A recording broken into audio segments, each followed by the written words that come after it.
S ನೋಡಿ, ಮತ್ತೊಮ್ಮೆ ರಾಜ್ಯ ರಾಜಕೀಯದಲ್ಲಿ ಬಹಳಷ್ಟು ಬೆಳವಣಿಗೆಗಳು ಆಗ್ತಾ ಇದೆ. ಹಾಗಾದ್ರೆ ಏನಾಗ್ತಾ ಇದೆ ನಮ್ಮ ರಾಜ್ಯ ರಾಜಕೀಯದಲ್ಲಿ? ಫೈನಲಿ ನಿಜವಾಗ್ಲೂ ಕೂಡ ಈ ಒಂದು ಪಟ್ಟದ ಫೈಟ್ ಅಥವಾ ಪವರ್ ಶೇರಿಂಗ್ ವಿಚಾರ ಏನಿದೆ ಫೈನಲಿ ಕ್ಲೈಮ್ಯಾಕ್ಸ್ ಹಂತಕ್ಕೆ ಬಂತ? ಹೈಕಮಾಂಡ್ ಇದು ಏನಾದಕ್ಕೂ ಇದಕ್ಕೆ ಬ್ರೇಕ್ ಹಾಕುತ್ತಾ ಅಥವಾ ಹೀಗೆ ಏನಾದ್ರೂ ಈ ಒಂದು ಕನ್ಫ್ಯೂಷನ್ ಮುಂದುವರಿಯುತ್ತಾ? ಇಲ್ಲ ಅಂತಂದ್ರೆ ಈಗಾಗಲೇ ರಾಜ್ಯದ ನಾಯಕರು ಹೇಳ್ತಾ ಇರುವಂತದ್ದು ಇದಕ್ಕೆ ಬ್ರೇಕ್ ಹಾಕಬೇಕು, ಇಲ್ಲ ಅಂತಂದ್ರೆ ಇನ್ನೂ ಗೊಂದಲ ಜಾಸ್ತಿ ಆಗುತ್ತೆ, ಜನ ಕೂಡ ಕನ್ಫ್ಯೂಸ್ ಆಗ್ತಾರೆ, ಇವರೇ ಮುಂದುವರಿತಾರಾ, ಬದಲಾವಣೆ ಆಗುತ್ತಾ, ಬದಲಾವಣೆ ಆದ್ರೆ ಯಾರಿಗೆ ಅವಕಾಶ ಸಿಗಬಹುದು, ಅವಕಾಶ ಸಿಕ್ಕಿದ್ರು ಕೂಡ ಅವರಿಗೆ ಯಾಕೆ ಅವಕಾಶ ಸಿಗಬೇಕು? ಬೇರೆಯವರು ಕೂಡ ರಾಜ್ಯದ ನಾಯಕರು, ಹಿರಿಯ ನಾಯಕರಿದ್ದಾರೆ, ರಾಜಕೀಯದಲ್ಲಿ ಅನುಭವ ಉಳ್ಳವಂತವರು ಇದ್ದಾರೆ, ಆದ್ರೂ ಕೂಡ ಬದಲಾವಣೆ ಆಗ್ತಿಲ್ಲ ಯಾಕೆ? ರಾಜಕೀಯದಲ್ಲಿ ಸಂಚಲನ ಮೂಡಿಸ್ತಾ ಇದೆ ಡಿನ್ನರ್ ಡಿಪ್ಲೊಮಸಿ. ರಾಜ್ಯ ರಾಜಕಾರಣದಲ್ಲಿ ಹೈ ವೋಲ್ಟೇಜ್ ಡಿನ್ನರ್ ಪಾಲಿಟಿಕ್ಸ್ ನಡೀತಾ ಇದೆ. ಕ್ಲೈಮ್ಯಾಕ್ಸ್ ಹಂತಕ್ಕೆ ತಲುಪುತ್ತಾ ಕಾಂಗ್ರೆಸ್ ಕುರ್ಚಿ ಸಂಘರ್ಷ. ಸಿದ್ದು ತಂತ್ರಕ್ಕೆ ಪ್ರತಿತಂತ್ರವನ್ನ ಹೂಡಿದ್ರ ಕನಕಪುರ ಬಂಡೆ ಹಾಗೂ ಟೀಮ್. ಕುರ್ಚಿಗೆ ತಿರುವು. ಮಾರ್ಚ್ 2ನೇ ವಾರದಲ್ಲಿ ಅಖಾಡಕ್ಕೆ ಬ್ರದರ್ಸ್ ಈಗ ಇಳಿದಿರುವಂತದ್ದು. ಡಿಕೆ ಬ್ರದರ್ಸ್ ಈಗ ಇಳಿದಿದ್ದಾರೆ. ಯಾವಾಗಲೂ ಡಿಸಿಎಂ ಡಿಕೆ ಶಿವಕುಮಾರ್ ಹಾಗೂ ಅವರ ಬಣದವರು ಸೈಲೆಂಟ್ ಆಗಿದ್ದಾರೆ ಅಂತಂದ್ರೆ ಮತ್ತೆ ನೆಕ್ಸ್ಟ್ ಏನೋ ಆಗುತ್ತೆ ಅಂತ ಅರ್ಥ ಅಲ್ಲಿಗೆ. ಹಾಗಾಗಿ ಡಿಕೆ ಬ್ರದರ್ಸ್ ಈಗ ಅಖಾಡಕ್ಕೆ ಇಳಿದಿದ್ದಾರೆ. ಫೈನಲಿ ಇವಾಗಾದ್ರೂ ಈ ಒಂದು ವಿಚಾರ ಕ್ಲೈಮ್ಯಾಕ್ಸ್ ಹಂತಕ್ಕೆ ತಲುಪುತ್ತಾ ಅನ್ನುವಂಥ ಪ್ರಶ್ನೆ ಹುಟ್ಟುತ್ತಾ ಇದೆ. ಕ್ಲೈಮ್ಯಾಕ್ಸ್ ಹಂತಕ್ಕಂತೂ ತಲುಪುತ್ತೋ ಏನೋ ಗೊತ್ತಿಲ್ಲ, ಆದ್ರೆ ಹೈಕಮಾಂಡ್ ಇದಕ್ಕೆ ಕಾಂಗ್ರೆಸ್ ಹೈಕಮಾಂಡ್ ಮೊದಲನೇದಾಗಿ ಫುಲ್ ಸ್ಟಾಪ್ ಕೊಡಬೇಕು ಅಥವಾ ಏನಾದ್ರೂ ಒಂದು ಗೊಂದಲವನ್ನ ನಿವಾರಿಸುವಂತ ಹೇಳಿಕೆ ಕೊಡಬೇಕು ಅಥವಾ ಯಾವುದಕ್ಕೂ ರಿಯಾಕ್ಟ್ ಮಾಡಬೇಕು. ಆದ್ರೆ ಆತರ ಏನು ಆಗ್ತಾ ಇಲ್ಲ ಇಲ್ಲಿ. ಸಿಎಂ ಸಿದ್ದರಾಮಯ್ಯ ಒಂದು ಕಡೆ ಅಲರ್ಟ್ ಆಗಿದ್ದಾರೆ, ಅವರ ಬಣದವರು ಕೂಡ ಅಲರ್ಟ್ ಆಗಿದ್ದಾರೆ. ಅವ್ರೇನ್ ಮಾಡಬೇಕು ಅದೆಲ್ಲವೂ ಮಾಡ್ತಾ ಇದ್ದಾರೆ. ಈ ನಡುವೆ ಡಿಸಿಎಂ ಡಿಕೆ ಶಿವಕುಮಾರ್ ಅವರ ಬಣ ಕೂಡ ಸಿಕ್ಕಾಪಟ್ಟೆ ಅಲರ್ಟ್ ಆಗಿದೆ. ಮೊನ್ನೆ ಅಷ್ಟೇ ಡಿನ್ನರ್ ಪಾಲಿಟಿಕ್ಸ್ ನಡೆದಿತ್ತು. ಆ ಒಂದು ಡಿನ್ನರ್ನಲ್ಲಿ ಸುಮಾರು 40ಕ್ಕೂ ಹೆಚ್ಚು ಶಾಸಕರು ಡಿಸಿಎಂ ಡಿಕೆ ಶಿವಕುಮಾರ್ ಪರವಾಗಿ ಚರ್ಚೆ ಮಾಡಿದ್ರು.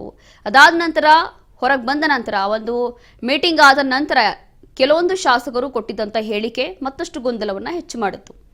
ಕಾರಣ ಇಲ್ಲಿ ಹೇಳಿರುವಂಥದ್ದು ಬಹುಶಃ ಮುಂದಿನ ದಿನಗಳಲ್ಲಿ ಬದಲಾವಣೆ ಆಗಬಹುದು, ನಾವು ಕಾಂಗ್ರೆಸ್ ಹೈಕಮಾಂಡ್ ನಾಯಕರನ್ನ ಭೇಟಿ ಆಗುವಂಥ ಸಾಧ್ಯತೆ ಕೂಡ ಇದೆ ಅಂತ ಹೇಳಿರುವಂಥದ್ದು. ಅದರಲ್ಲೂ ಕೂಡ ಅವಶ್ಯಕತೆ ಬಿತ್ತು ಅಂತಂದ್ರೆ ನಾವು ದೆಹಲಿಗೂ ಕೂಡ ಹೋಗ್ತೀವಿ, ಇಲ್ಲಿ ಸಿಎಂ ಬದಲಾವಣೆ ಆಗುತ್ತೆ ಅನ್ನುವಂಥದ್ದು ಈಗಾಗಲೇ ಚರ್ಚೆ ಆಗಿದೆ, ಬಹುಶಃ ಬದಲಾವಣೆ ಆಗುತ್ತೆ ಅಂತ ಹೇಳಿ ಅವರು ಕೂಡ ಹೇಳ್ತಾ ಇದ್ದಾರೆ.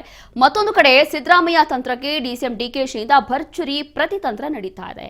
ಕಾಂಗ್ರೆಸ್ ಶಾಸಕರ ವಿಶ್ವಾಸಕ್ಕೆ ಟ್ರಬಲ್ ಶೂಟರ್ ಮಾಸ್ಟರ್ ಪ್ಲಾನ್ ಮಾಡಿದ್ದಾರೆ. ಈಗಾಗಲೇ ಮಾಸ್ಟರ್ ಪ್ಲಾನ್ಗಳು ನಡೀತಾ ಇದೆ. ಹಾಗಾಗಿ ಇಷ್ಟು ದಿನ ಸೈಲೆಂಟ್ ಆಗಿದ್ರು ಡಿಸಿಎಂ ಡಿಕೆ ಶಿವಕುಮಾರ್ ಹಾಗೂ ಅವರ ಬಣದವರು ಇಲ್ಲಿ ಸೈಲೆಂಟ್ ಆಗಿದ್ದಾರೆ ಅಂತಂದ್ರೆ ಮಾಸ್ಟರ್ ಪ್ಲಾನ್ ಆಗ್ತಾ ಇದೆ ಅಂತ. ಕಾರಣ ಅವರು ಕೂಡ ಹೇಳಿದ್ರು, ಶಾಸಕರೆಲ್ಲರೂ ಕೂಡ ಸೈಲೆಂಟ್ ಆಗಿರ್ಬೇಕು, ಯಾವುದೇ ಹೇಳಿಕೆ ಬೇಡ, ಹೈಕಮಾಂಡ್ ಇಂದ ಸೂಚನೆ ಬಂದಿದೆ, ಯಾರು ಏನು ಹೇಳಕ್ ಹೋಗ್ಬೇಡಿ, ಎಲ್ಲವೂ ಕೂಡ ಸೈಲೆಂಟ್ ಆಗಿ ನಡೀಲಿ ಅಂತ ಹೇಳಿ. ಬೆಂಗಳೂರಿನ ಖಾಸಗಿ ಹೋಟೆಲ್ನಲ್ಲಿ ಶಾಸಕರಿಗೆ ಔತಣಕೂಟ. ಮಾರ್ಚ್ 10ರಂದು ಬೆಂಗಳೂರಿನ ಖಾಸಗಿ ಹೋಟೆಲ್ನಲ್ಲಿ ಸಭೆ ನಡೆಯುತ್ತೆ. ಕೆಪಿಸಿಸಿ ಅಧ್ಯಕ್ಷರಾಗಿ 6 ವರ್ಷ ಕಂಪ್ಲೀಟ್ ಆಗ್ತಾ ಇದೆ. ಇದೇ ನೆಪದಲ್ಲಿ ಶಕ್ತಿ ಪ್ರದರ್ಶನ ಮಾಡ್ಲಿಕ್ಕೆ ಹೊರಟಿದ್ದಾರೆ ಡಿಕೆ. ಶಾಸಕರು ಮುಖಂಡರಿಗೆ ಈಗಾಗಲೇ ಡಿಕೆಶಿ ಸೀಕ್ರೆಟ್ ಆಹ್ವಾನ ತಲುಪಿದೆ. ಅಧಿಕಾರ ಹಂಚಿಕೆ ಸಂಘರ್ಷಕ್ಕೆ ಹಿತಶ್ರೀ ಹಾಡಲು ಡಿನ್ನರ್ ವೇದಿಕೆನ, ಸಂಘರ್ಷಕ್ಕೆ ಔತಣಕೂಟದಲ್ಲೇ ಅಂತಿಮ ಕ್ಲೈಮ್ಯಾಕ್ಸ್ ಸಿಗುತ್ತಾ?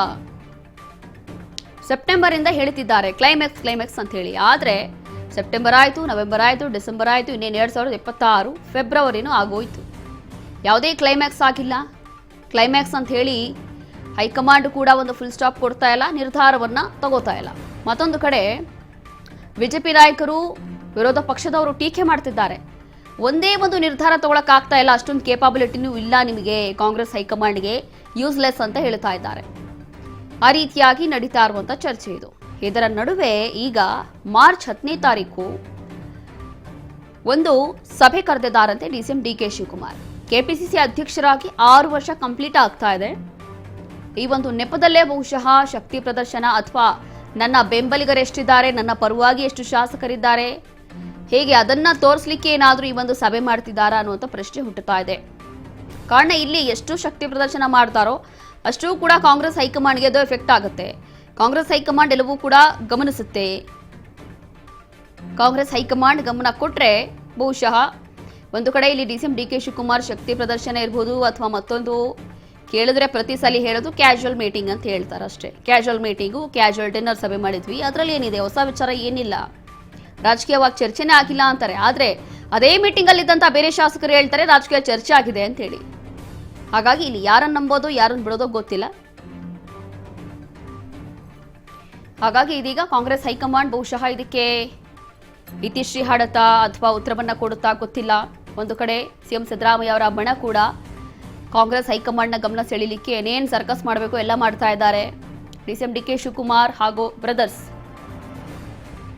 ಎಲ್ಲರೂ ಕೂಡ ಇದೀಗ ಸರ್ಕಸ್ ಮಾಡ್ತಿದ್ದಾರೆ. ಮತ್ತಷ್ಟು ಮಾಹಿತಿಯನ್ನ ಕೊಡ್ತಾರೆ ನಮ್ಮ ಪ್ರತಿನಿಧಿ ಬಸವರಾಜ್ ಹುಗಾರ್. ಡೆಸ್ಕಿಂದ ಲೈವಲ್ಲಿ ಜಾಯ್ನ್ ಆಗ್ತಿದ್ದಾರೆ. ಬಸವರಾಜ್, ನೋಡ್ತಾ ಇದೀವಿ ಸದ್ಯಕ್ಕಿರುವಂತಹ ಪರಿಸ್ಥಿತಿ.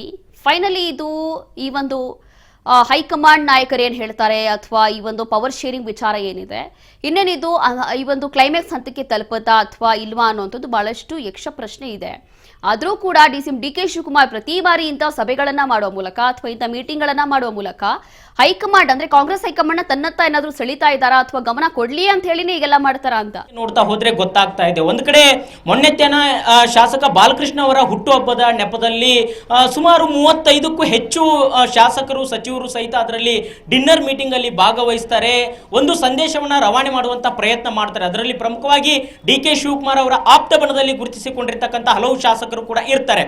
ಅದು ಒಂದ್ ಕಡೆ ಆದ್ರೆ ಇದೀಗ ಖುದ್ದಾಗಿ ಕೆಪಿಸಿಸಿ ಅಧ್ಯಕ್ಷರು ಆಗಿರುವಂತಹ ಉಪಮುಖ್ಯಮಂತ್ರಿಗಳು ಆಗಿರುವಂತಹ ಡಿಕೆ ಶಿವಕುಮಾರ್ ಅವರೇ ಒಂದು ಡಿನ್ನರ್ ಮೀಟಿಂಗ್ ಅನ್ನು ಆಯೋಜನೆ ಮಾಡಲಿಕ್ಕೆ ಮುಂದಾಗಿರ್ತಕ್ಕಂಥದ್ದು. ಮಾರ್ಚ್ 10ರಂದು ಒಂದು ಎಲ್ಲಾ ಶಾಸಕರಿಗೆ ಒಂದು ಡಿನ್ನರ್ ಮೀಟಿಂಗ್ ಅನ್ನು ಕೂಡ ಆಯೋಜನೆ ಮಾಡಿದ್ದಾರೆ ಅನ್ನುವಂತ ಮಾಹಿತಿ ಕೂಡ ಸಿಗ್ತಾ ಇದೆ. ಅದು ಯಾವ ನೆಪದಲ್ಲಿ ಅಂತಂದ್ರೆ ಕೆಪಿಸಿಸಿ ಅಧ್ಯಕ್ಷರಾಗಿ 6 ವರ್ಷ ಪೂರೈಕೆ ಆಗುತ್ತೆ. ಆ ಒಂದು ಹಿನ್ನೆಲೆಯಲ್ಲಿ ಒಂದು ಡಿನ್ನರ್ ಮೀಟಿಂಗ್ ಅನ್ನ ಆಯೋಜನೆ ಮಾಡ್ತಾ ಇದ್ದೇವೆ ಅನ್ನುವಂಥದ್ದನ್ನು ಕೂಡ ಡಿಸಿಎಂ ಡಿಕೆ ಶಿವಕುಮಾರ್ ಅವರ ಆಪ್ತ ವಲಯದಿಂದಲೂ ಕೂಡ ಈಗ ಮಾಹಿತಿ ನಮಗೆ ಸಿಗ್ತಾ ಇದೆ. ಪ್ರಮುಖವಾಗಿ ರೋಶಿನಿ, ಒಂದ್ ಕಡೆ ಸಿಎಂ ಸ್ಥಾನದ ಗದ್ದುಗೆಯನ್ನ ಏರಬೇಕು ಅನ್ನುವಂತಹ ಬಹಳಷ್ಟು ತಂತ್ರಗಾರಿಕೆಯಲ್ಲಿ ತೊಡಿಕೊಂಡಿರ್ತಕ್ಕಂಥ ಡಿಸಿಎಂ ಡಿಕೆ ಶಿವಕುಮಾರ್ ಅವರಿಗೆ ಒಂದು ಶಾಸಕರ ಸಂಖ್ಯಾಬಲ ಅವಶ್ಯಕತೆ ಇದೆ. ಆ ಒಂದು ಶಾಸಕರ ಸಂಖ್ಯಾಬಲವನ್ನ ಶಕ್ತಿ ಪ್ರದರ್ಶನ ಮಾಡಬೇಕು, ಹೈಕಮಾಂಡ್ ನಾಯಕರಿಗೆ ಒಂದು ಸಂದೇಶ ರವಾನೆ ಮಾಡಬೇಕು ಅನ್ನುವಂಥ ಲೆಕ್ಕಾಚಾರದಲ್ಲಿ ಡಿಕೆ ಶಿವಕುಮಾರ್ ಅವರು ಮತ್ತೆ ಅವರ ಆಪ್ತ ವಲಯದಲ್ಲಿ ಇರ್ತಕ್ಕಂಥ ಶಾಸಕರೇನಿದ್ದಾರೆ ಅವರದೇ ಆಗಿರತಕ್ಕಂಥ ತಂತ್ರಗಾರಿಕೆಯನ್ನ ದಾಳವನ್ನು ಉರುಳಿಸ್ತಾ ಇದ್ದಾರೆ. ಅದರ ಭಾಗವಾಗಿ ಮಾರ್ಚ್ 10ರಂದು ಒಂದು ಡಿನ್ನರ್ ಮೀಟಿಂಗ್ ಅನ್ನು ಆಯೋಜನೆ ಮಾಡಿಕೊಂಡಿದ್ದಾರೆ. ಖುದ್ದಾಗಿ ಡಿಸಿಎಂ ಡಿಕೆ ಶಿವಕುಮಾರ್ ಅವರೇ ವಿಧಾನ ಪರಿಷತ್ ಶಾಸಕರಿಗೆ ಮತ್ತೆ ವಿಧಾನಸಭೆಯ ಸದಸ್ಯರಿಗೂ ಕೂಡ ಈಗಾಗಲೇ ಒಂದು ಔತಣಕೂಟಕ್ಕೆ ಆಹ್ವಾನವನ್ನ ನೀಡ್ತಾ ಇದ್ದಾರೆ ಅನ್ನುವಂತ ಮಾಹಿತಿ ಕೂಡ ಸಿಗ್ತಾ ಇದೆ.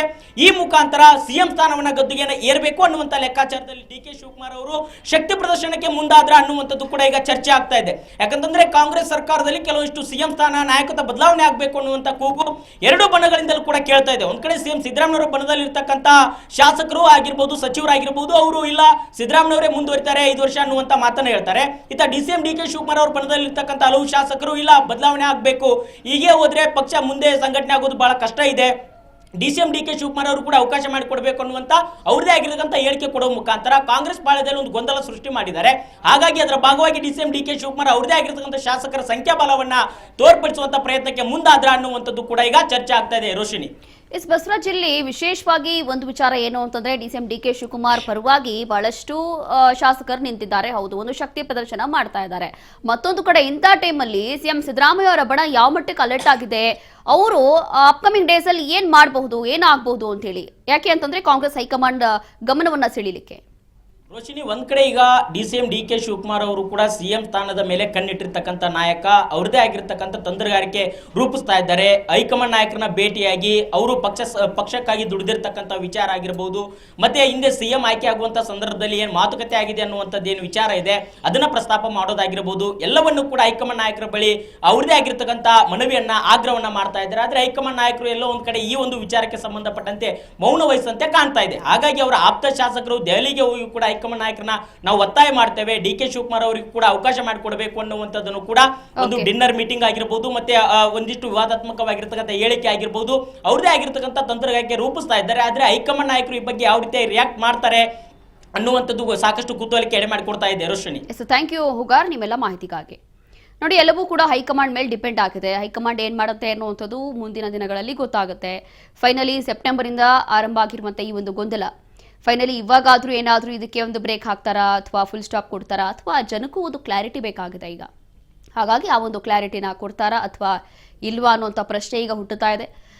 ಇವಾಗ ಮಾಡ್ತಾ ಇರುವಂತಹ ಮಾರ್ಚ್ 10ನೇ ತಾರೀಕು ಮಾಡ್ತಾ ಇರುವಂತಹ ಸಭೆ ಎಷ್ಟರ ಮಟ್ಟಿಗೆ ಎಫೆಕ್ಟ್ ಆಗುತ್ತೆ, ನಿಜವಾಗ್ಲೂ ಕೂಡ ಇದಕ್ಕೆ ಯಾರೆಲ್ಲ ರಿಯಾಕ್ಟ್ ಮಾಡ್ತಾರೆ ಅಥವಾ ಆ ಒಂದು ಸಭೆಯಲ್ಲಿ ನಿಜವಾಗ್ಲೂ ಕೂಡ ಕೆಪಿಸಿಸಿ ಅಧ್ಯಕ್ಷ ಸ್ಥಾನ ಅಥವಾ ಒಂದು ಅಧ್ಯಕ್ಷರು ಈಗಾಗಲೇ 6 ವರ್ಷ ಕಂಪ್ಲೀಟ್ ಆಗಿದೆ, ಇದೇ ವಿಚಾರ ಚರ್ಚೆ ಆಗುತ್ತಾ ಅಥವಾ ಬೇರೆ ಏನಾದರೂ ವಿಚಾರವೂ ಕೂಡ ಚರ್ಚೆ ಆಗುತ್ತಾ ಅನ್ನುವಂಥದ್ದು ಕಾದು ನೋಡಬೇಕಾಗತ್ತೆ.